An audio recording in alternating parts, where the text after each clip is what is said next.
Today is Juneteenth, also known as Freedom Day or the Black 4th of July, an unofficial annual holiday in the United States. The word is a combination of June and 19th, and it celebrates the emancipation of African Americans from slavery. Well, this is the scene live in New York right now. People are holding rallies right across the United States to celebrate. This year, the 155th anniversary comes as the country grapples with its long-standing history of racial tensions, as well as the fate of its Confederate monuments, flags and symbols. The BBC's Lisa Marie Mishtak looks at the story of Juneteenth. Parades, family and community gatherings. This is how many African Americans usually celebrate Juneteenth. It dates back to June 19, 1865. Union troops, led by Major General Gordon Granger, arrived in Galveston, Texas, to announce that the Civil War had ended and all slaves in Confederate-held states were now free. This news came 2.5 years after President Abraham Lincoln's Emancipation Proclamation. Upon hearing the news that they were free, there was a degree of celebration. The continuum of the celebration, particularly among the various historic sites here in Galveston, Reedy Chapel in the public square of downtown, has been a continuum, and it kind of spread out throughout Texas and throughout the United States. Awareness and celebration of the day has grown in popularity over the years, but for many, it's a date they have only recently learnt about. Juneteenth was not taught in my schools here in America. And so it was something that I found out about as an adult. Once I did find out about it, I have been celebrating it ever since. And it's highly important because it is, to me, the true Independence Day.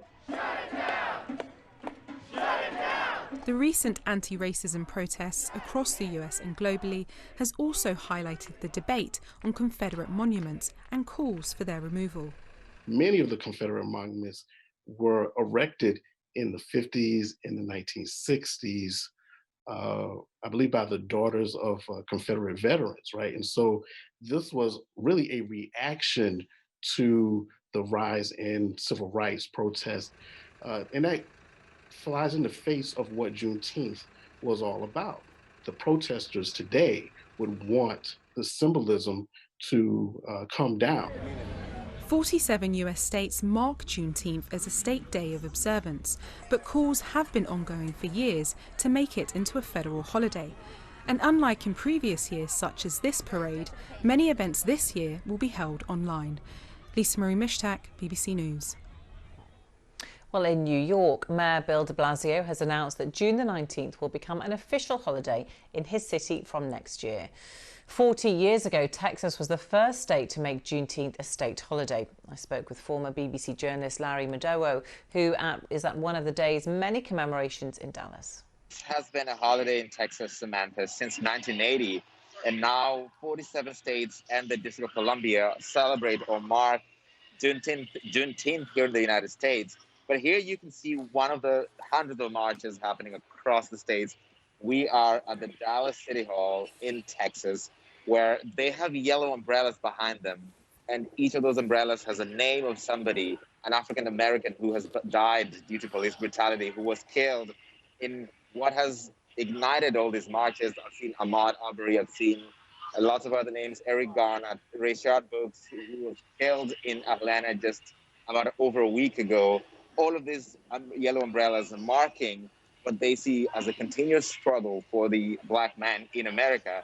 And I saw two ladies that walked past me just about a minute ago, and their T-shirt said "Free-ish," a play on the show Blackish, which says that even though it's been 155 years since slavery ended in the United States, they still don't feel they're completely free.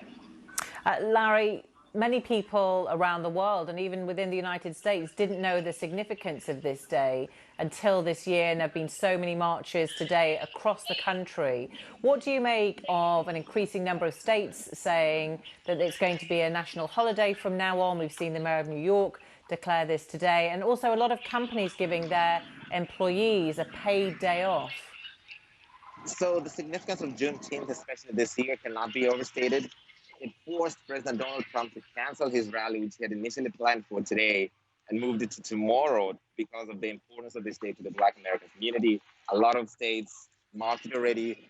And today there are 5 senators, including the senator for Texas, who have a bill in Congress to officially recognize Juneteenth as a federal holiday. At the same time, a lot more companies in corporate America are starting to celebrate this day, to give their employees a day off, to reflect on the struggle for emancipation for the Black man and what it means 155 years later. But the criticism, and this growing criticism, is that this is virtue signaling. This is barely scratching the surface when African-American families are likely to have about 1/10 of the wealth of an average white family, when they don't get the same opportunities for career advancement, when they're more likely to be stopped by police, and these issues are just not going away anytime soon. But do you feel, though, although there are so many critical issues surrounding equality and the rights of Black people in America, that the death of George Floyd has shone a light on those now, and one that businesses, politicians can't actually shirk away from? Now more than ever, a lot of public intellectuals, a lot of people who have been covering these issues for decades say this feels different.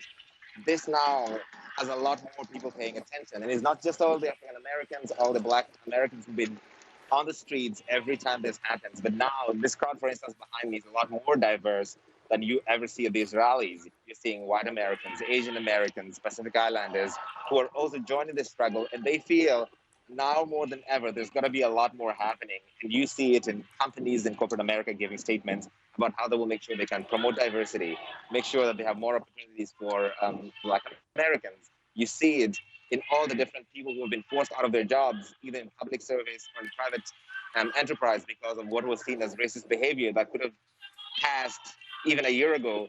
Now a lot more, there's a lot higher scrutiny than ever before. Larry Madowo there. Well, let's show you the scene live in New York, where we were saying a little earlier, the mayor of New York City announced this will be a national holiday in his city from next year. We've got people marching across Brooklyn Bridge, hundreds of people, probably thousands if we saw the shot a little bit wider, holding up plaques in support of the day, commemorating the day that slavery ended, June the 19th. And let's also show you the live shot in Washington, D.C.